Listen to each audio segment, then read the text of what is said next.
Hey guys, welcome back. Hope you're having a great day. It is TechLock here, bringing you another concept build video for the new summer heroes that we got. And I say new loosely because I know it has been a few days since the banner released, and this video is coming out a little bit later than I normally do my videos.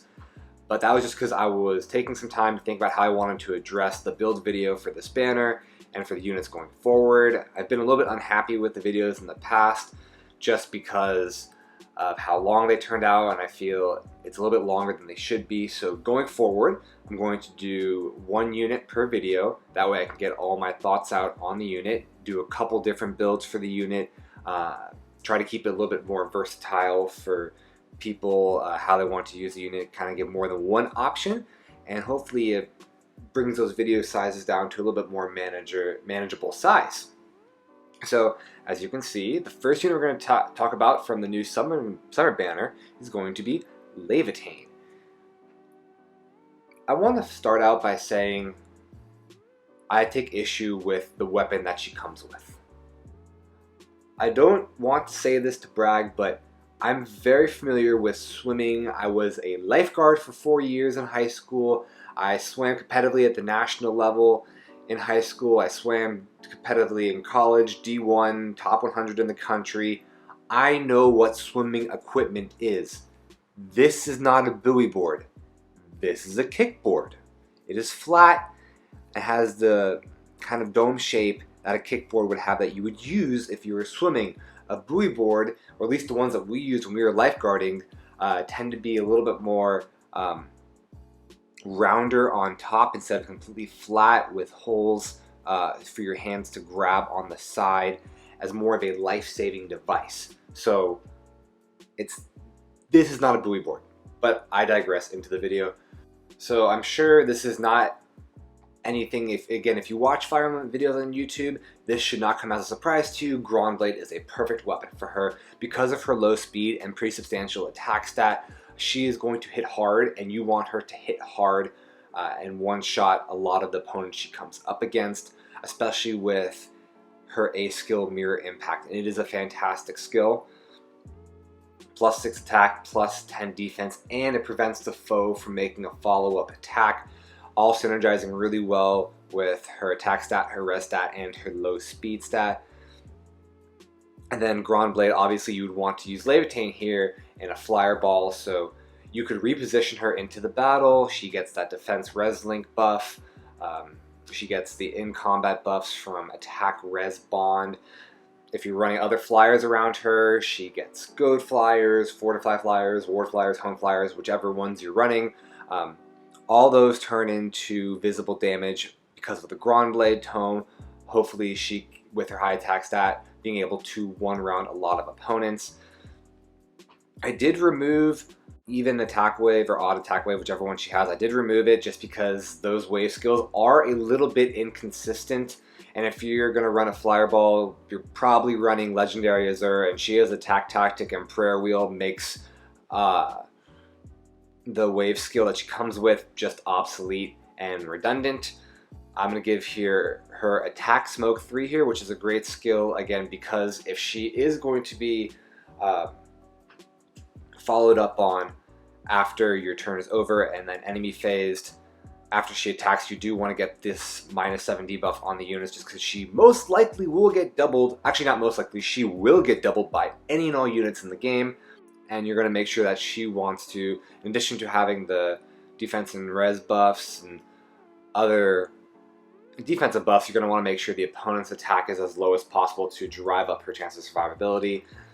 Last thing I want to talk about is obviously giving her Iceberg, so when she does initiate and she has her special ready, she has stuff from attack res bond, defense res bond, and mirror impact, all contributing to excess damage from Iceberg. But yeah, cheap and easy build, Grondblade. Definitely have a lot of Grondblade tomes sitting around in your barracks if you've played this game for a little while, so that's definitely a very effective way to use Laevatein here. And so for our next build, I did want to go into a build that did use her weapon. And if you notice on this build, we are moving away from the link skills. And you're gonna say, Matt, why? You love them, and I do love them, but I want to get away. I don't want to keep saying the same builds over and over and keep saying use link skills, use link skills, use link skills. So The feint skills actually synergize really well with her weapon here. Obviously, to trigger her weapon, she needs to get rallied or fortified or something like that, and that is the same exact condition to trigger these feint skills. So for Laevatein here, because she's going to target resistance on most enemies, might as well give her res feint. So if another ally comes over and rallies her up, any foes in cardinal directions will be debuffed on their res stat. Again, making it much easier for Laevatein to one-shot them after she gets the attack buff from her weapon, and then also the major buff from her A skill Mirror Impact. Again, super broken skill, super good. I don't want to say you'll never take it off of her, because the next build I have takes it off of her, but that's just for a completely different reason. Again, we're going to go with Brazen Attack Res here, just because if she's getting doubled even with her great defensive bulk here, and as you can see, if she's plus res, she is a fairly reliable mixed tank here. However, she will get doubled more often than not, and with her low HP stat, it's not going to be very hard to get her into that Brazen Attack res range. So again, just making her one shot that much harder if you get the +7 attack buff. And then also if she goes up against a lot of these mages in the game, a lot of the most powerful mages right now are blue mages. So you have Ophelia, you have Ishtar, you have Delthea, both possessed and non-possessed. You have Micaiah, so you're gonna run into a lot of those units and a lot of the in-game content. So again, buffing up her res stat is nothing to take lightly. Definitely going to help you out there. So again, this would be a build that I would recommend if you wanted to keep buoy board on her.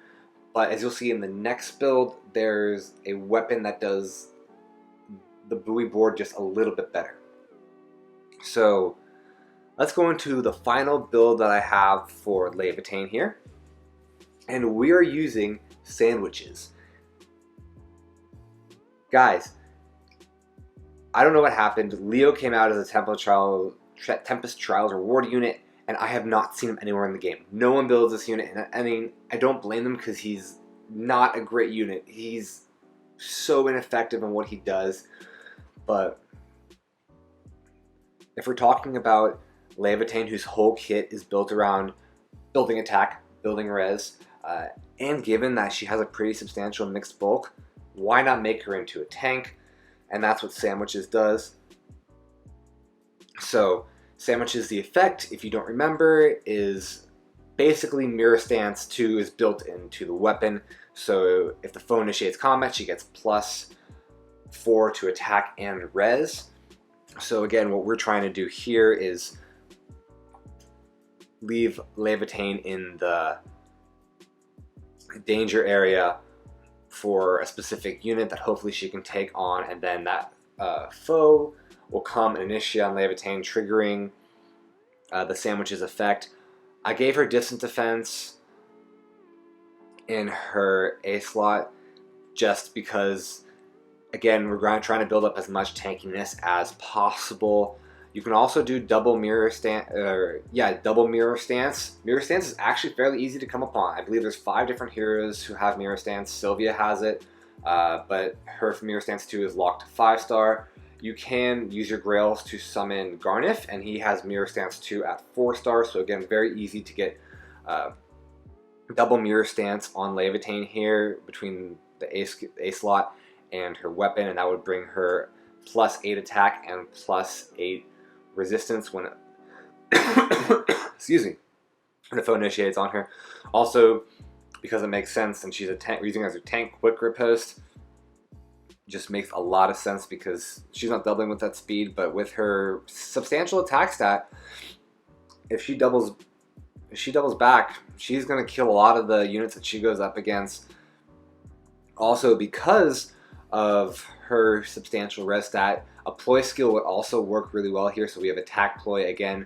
We do want to keep Laevatein here around for a while, and because she's going to be tanking hits, we want to make sure those hits come as soft as possible. So attack ploy mixed with her substantial res stat is to make sure that foes in cardinal directions are being debuffed and they have -7 attack. You can also run chill attack on a support unit or in her Sacred Seal slot to also get that debuff to be a little bit more consistent, but I wanted to use her Sacred Seal slot for Io's shield, again, to take away her flying weakness, and that would definitely improve her longevity, especially against archers. And then again, for her special, we're going to give her Noontime. That way, she's always, with Quick Riposte, she's always healing up on that. So she'll be initiated on, she'll attack. They'll most likely attack again, and then you will follow up with Noontime, hopefully restoring that HP into that Quick Riposte range. So again, having a quick healing special with Quick Riposte just to keep her in that range is going to keep her doubling as a tank. And with Distance Defense, Attack Ploy, Io Shield, and then Mirror Stance, trying to build up her bulk as much as possible so she can be an effective tank. So those are my 3 different builds that I had come up with that I think would be really good use for Laevatein. So I did consider giving Laevatein here a Grand Raven build, and that's just because she does have that substantial mixed bulk in order to take on a lot of these colorless units that are running rampant. And again, a Grand Raven user is something everyone should have just because we still see a ton of Brave Veronicas, Brave Lins, Legendary Alms, and all these Razzle Dazzle healers. And not that Laevatein couldn't do that well, it's just I think there's a lot more units that could do it better. Let's take a Green Mage Infantry unit, for example.